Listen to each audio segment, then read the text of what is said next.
Par 18 mètres de fond, au sud de Bastia, repose ce chasseur bombardier de l'US Air Force, tombé en 1944. 75 ans après, c'est ici que va débuter une véritable enquête policière. L'objectif, retrouver les traces du pilote disparu. Sur le bateau des plongeurs démineurs de la Marine nationale, des archéologues américains venus directement d'Hawaï, avec 5 tonnes de matériel.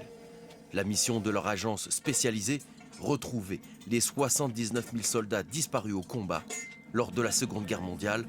Un travail de mémoire, mais surtout un devoir pour les Américains.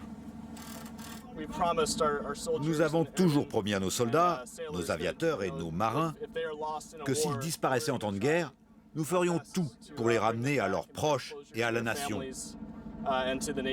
C'est une philosophie importante dans l'esprit de beaucoup d'Américains. Dernier briefing avant la plongée. Le DP, ce sera moi-même. Au niveau des plongeurs, nous aurons Philippe, Tom, Jeff, Adrien. La difficulté de ce chantier, en fait, ça va rester de trouver toutes les petites pièces. Donc c'est vraiment un travail qui va être très minutieux, où il va falloir être concentré sur le fond. Les plongeurs démineurs et les archéologues sous-marins vont étudier ce site pendant 10 jours. Au début des fouilles, les militaires remarquent que la verrière du cockpit est restée fermée. Un indice qui pourrait laisser croire que le pilote est peut-être décédé à l'intérieur. Mais il faut tout inspecter, car autour, les pièces de l'avion disloquées sont éparpillées. Un travail considérable qui oblige les plongeurs à se relayer sans discontinuer. À l'aide de cet aspirateur géant, tout ce qui traîne autour de l'épave est remonté à la surface.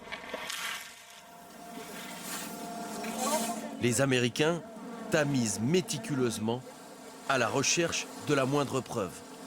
Même la plus infime, rien ne doit échapper à leurs yeux. Nous utilisons des méthodes archéologiques, mais nous traitons les sites de manière médico-légale. Ça ressemble beaucoup à du travail de police scientifique. Grâce à ces méthodes scientifiques, les découvertes obtenues sur ce chantier sont exceptionnelles. De nombreux ossements retrouvés, des dents, la montre du pilote, ses semelles, ainsi qu'un fragment de sa plaque métallique qui permettront de confirmer son identité dans les prochains mois avec certitude.